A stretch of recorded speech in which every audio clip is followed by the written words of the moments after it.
Sebagai cerita Tulah nih, katanya ada sebelumnya belum pakai Tulah, gimana ceritanya loh? Oke, jadi sebenarnya untuk Tulah 613 sendiri ini adalah film yang genre-nya itu hybrid ya, psycho, thriller, horror gitu.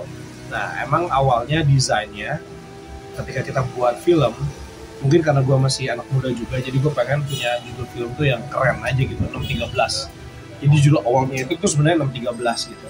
Sampai akhirnya bahwa ya kalau misalnya lu mau coba gue itu komersil, bukannya gue tidak mau idealis, gue anaknya idealis banget, tapi gue harus tahu kesukaan masyarakat tuh apa. Dan ketika nyebutin 613 itu kan akan agak begitu sulit gitu ya. Jadi akhirnya kearifan lokal pun tetap harus ada. Makanya di sini ada horornya, yang mana sosoknya ini adalah sosok yang memang ada dari mitos. Dan ternyata beberapa bulan lalu mitos ini tuh bukan cuma sekedar mitos gitu. Nah, akhirnya dari cerita yang ada kita tarik benang merah, ternyata kayaknya Tulah adalah judul yang cocok untuk film gue ini. Makanya gue gabung Tulah 613 gitu. Itu kan 13 angka sial, yang ngeri itu bang 13. Ya banyak orang-orang yang mikir 13 angka sial, 6 itu angka devil kayak gitu. Tapi ya nggak apa-apa juga sih kalau orang mikir kayak gitu. Karena 13 ulang tahun gue, 6 enggak ya kak? Nggak, 13 ulang tahun gue. Nggak, 613 karena mungkin banyak orang yang ngomong bahwa 13 angka sial masih banyak lah stigma yang kayak gitu. Cuman ya gimana, memang ada hubungannya sama film. Angka-angka ini ada hubungannya sama film. Nah, angkanya apa nih? Bisa ceritain dikit aja deh. 613 tuh nggak usah di spoiler, cuman dikit-dikit aja. Kalau untuk masyarakat yang punya stigma bahwa 13 angka sial dan 6 itu angka apa segala macam, sebenarnya gini, semua angka sama, punya spesial masing-masing. Nggak ada lah angka sial, nggak ada angka apa segala macam. Kenapa gue pilih 613? Karena ini ada hubungannya sama film dan tanggal yang terjadi di kejadian di film gue itu. Spoilernya kayak gitu. Tapi kenapa kok 13? Ya itu lagi untuk mengundang stigma masyarakat untuk berpikir yang aneh-aneh. Gitu, 13 sial lah apa. Tapi ada juga lah yang ngomong tanggal 13 itu angka hoki, ada 6 itu angka hoki ada gitu. Jadi ya tergantung stigma masyarakat, biarlah itu jadi buah bibir ya, angka 6 dan 13 kayak gitu. Pak Didi kan sebagai produser nih ya. Mulai terjun ke produser, kenapa nih terus horor, kenapa horor gitu? Oke, perjanjian seorang produser. Jadi ternyata gue selama ini gue sangat menikmati banget ya bekerja di belakang layar. Sebelum gue jadi produser di Hearst Production, gue juga bikin ya PH kecil, Fadi Potret, itu yang mensupport gue as a photographer, gue as a videographer, as a content creator, sampai akhirnya bahwa oh ternyata ini loh menjadi seorang leader atau produser di produksi yang kecil. Sampai akhirnya ketika COVID kemarin gue ketemu sama sahabat gue, Hira SKV, gue bilang, yuk kita buat bisnis apa yuk, gue punya passion gini. Kenapa lu ngajak gue? Lu tau gak, gue tuh diajakin sama saudara gue, Rahul, udah dari tahun lalu, cuman gue gak ngerti bisnis ini. Kenapa tiba-tiba lu ngajak gue, yuk kita ketemu. Yang tadi gue mau ngajakin ketemu, malah gue diajakin ketemu. Akhirnya kita ngumpul lah bertiga gitu. Akhirnya kita ngobrol, chemistry kebentuk, saling percaya. Ya udah, akhirnya gue bikin Hearst Production. Kenapa film horor gue yang pertama? Seperti yang tadi gue jelasin ketika ada di Media Gathering, bahwa pertama gue bikin film itu drama. Film drama yang akan gue produksi itu udah masuk draft 4 skenario. Dan gue punya line up 3 film drama lainnya. Jadi gue punya 4 film drama yang akan diproduksi di tahun ini dan juga tahun depan. Tapi kenapa Tulah duluan yang ini? Berdasarkan data yang gue dapat ketika COVID, ini kan PH terbentuk ketika zaman COVID kan. Ternyata horor nggak takut COVID. Walaupun penonton dikurangi jadi 50%, ada salah satu film horor yang sukses mendapatkan 500.000 penonton. Oke, kita coba horor. Dan partner-partner gue setuju, ditambah mereka juga ngeledekin gue. Iya, kayak horor juga cocok ya, karena image lu horor banget kan. Karena gue punya konten bareng sama Diary Misteri Sarah kan. Jadi ngeliat muka gue tuh udah horor banget. Dan sebelum gue konten Diary Misteri Sarah, gue punya konten memburu misteri di Trans 7. Beberapa tahun yang lalu di Antv gue juga punya program horor. Dan ketika di Diary Misteri Sarah, ya image gue jadi semakin horor gitu. Dan di YouTube gue juga gue bikin konten horor. Jadi ya udahlah horor dulu lah yang pertama, nggak apa-apa lah gitu.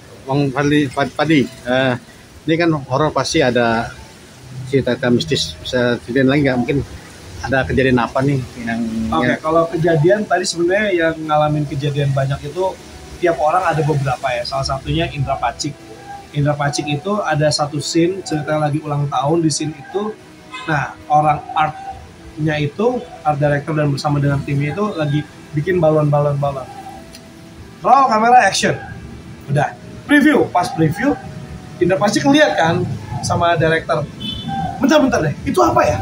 Pas kita di situ nggak ada.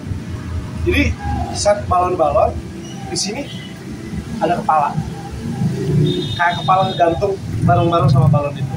Itu yang dirasain sama Indra Pacik. Kalau yang gue rasain adalah hal yang nggak mungkin adalah kaca mobil yang tiba-tiba pecah tanpa ada benda keras atau benda kencang menimpa kaca itu. Cuman kesentuh kayak gini dong, gitu dong. Tiba-tiba pecah. Dan hari itu gue harus break shooting.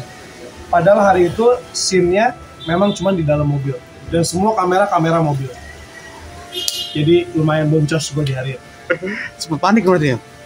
Oh ya panik lah. Karena segala sesuatu selalu gue pikirin worst case apa segala macam, A, B, C, D, poin 1, poin 2. Tapi ternyata masih ada aja kejadian-kejadian yang di luar nalar gue yang ya gue harus berpikir keras. Oke, produser nggak boleh gimana ya harus menyelesaikan masalah. Ya udah, akhirnya kalau nggak bisa gue break, gue bikin materi promo bareng sama Umar. Gitu, gue setup yang lain lah, gue akalin yang lain lah. Ganti mobil? Enggak, karena mobil yang kita pakai mobil tua, special edition. Jadi kalau misalnya komunitas mobil, melihat mobil ini pasti tahu. Gitu. Dan untuk cerita mobil sendiri ada cerita tersendiri. Apa nih? Gue ceritain sedikit ya. Jadi yang punya mobil ini dulu pernah mau jemput cewek. Gara-gara dilihat mobilnya, mobil lu jelek. Gue gak mau pacaran sama lu dan gue gak mau dijemput sama lu pakai mobil ini. Mobil ini dirawat udah lebih dari 20 tahun. Pas kita lagi nyari properti untuk mobil, dia nawarin mau dong mobil gue dipakai. Ya kita pengen kasih lihat bahwa mobil ini sekarang jadi mobil istilahnya mobil langka lah. Dan harganya juga yang tadinya dianggap jelek tapi ternyata sekarang bisa menghasilkan sesuatu. Bukan cuma dari segi nilai, tapi dia juga mobil ini udah berkarya di film gue. Gitu. Jadi ada nih sisi sentimentalnya lah sama yang punya mobil. Ya tadi kan sempat juga si Raul bilang pecah, tiba-tiba itu disentuh sama orang atau ada nggak sengaja kesentuh? Nggak sengaja. Tapi nggak mungkin bro, untuk kaca kayak gini. Itu berantakan. Nih, nggak kencangnya cuma segini. Langsung berantakan atau pecah semua? Ya cuma kan untungnya ada kaca film, jadi pemain gue nggak bahaya. Jadi tahan sama kaca film. Cuman kan kelihatan kita lagi shot, gitu. Nggak bisa dipakai lagi. Terus itu ada di film kan nanti atau gimana? Apa yang kepala tadi yang bisa dibuang hasilnya atau gimana? Gue nggak tahu dimasukin apa enggak, tapi lu nanti lihat aja deh, gitu. Cuma kan kadang-kadang yang kayak gitu kalau kerekam apakah energinya bisa hilang apa enggak? Siapa tahu kita tayangin, kita pasang, tapi tiba-tiba energinya hilang, kan bisa yang kayak gitu. Jadi kita nggak pernah tahu makhluk-makhluk itu bisa segimana di dalam memanipulasi dimensi, kayak gitu. Tanya nih, kenapa orang mesti nonton Tulah nih? Karena kan udah banyak nih horor-horor yang mengandalkan cengceng suara-suara apa gitu. Kenapa harus nonton film Tulah? Yang pertama, ini adalah genre yang berbeda dari horor sebelumnya, karena genre ini kalau dibilang nasi goreng, ini adalah nasi goreng komplit, karena di sini lo dapetin psycho-nya, lo dapetin trailernya. Jadi dari psycho aja lo dapetin drama kuatnya, trailernya lo dapet gori-gorinya, dan horornya juga lo dapet. Dan ini mungkin bisa dibilang hybrid lah ya, genre yang hybrid Dan gue pengen orang-orang yang nonton bukan cuma dapat ketakutannya doang, keseremannya, kegilaannya, tapi pesan dan juga rasa sih. Itu yang gue ngotot di film Indra tuh, bukan cuma pesan, bukan cuma serem, bukan cuma gokil, tapi gue pengen semua penonton yang nonton film Tulan 13 ini tuh ngedapetin rasa apa yang ada di film itu. Yang minimal setelah mereka nonton film ini, oh oke, gue nggak boleh begini, gue jadi manusia harus jadi lebih baik lagi, gue nggak boleh begitu, ya seperti itu sih. Jadi rasa itu yang pengen gue sampein sih gitu di film itu gitu. Cuman itu kan nggak bisa gue gamblangkan dalam promosi kan. Gue pengen orang-orang yang nonton dapat experience dan rasa itu sih. Jadi itu doa gue sih. Jadi pesan moralnya gitu.